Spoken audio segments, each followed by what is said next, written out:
the key for most people to break through barriers is to do things that are outside of their comfort zone. I think because of social media, bodybuilding magazines, although there's nothing wrong with them, I keep mentioning them, there's nothing wrong with them. They do provide some information, a starting point for people. They do tend to put people on the exact same track.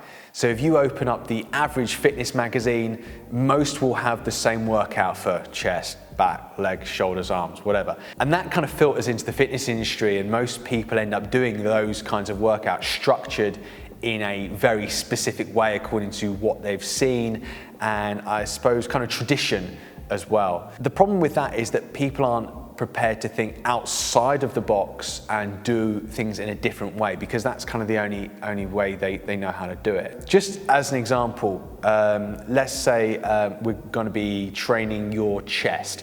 Most guys on a Monday train chest, start with a bench press. It's the most packed piece of kit in a gym on a Monday. It happens, we know we do.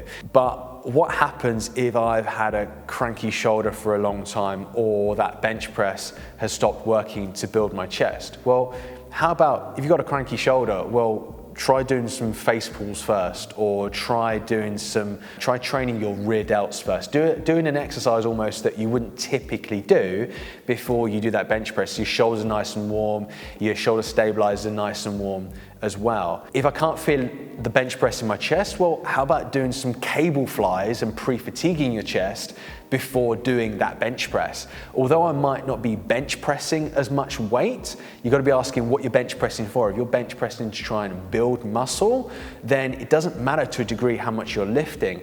If you're doing some cable flies or some dumbbell flies before you bench press, then you're going to be feeling your chest a whole lot more. So that's what I would do in terms of breaking through barriers. Just be prepared to think outside of the box.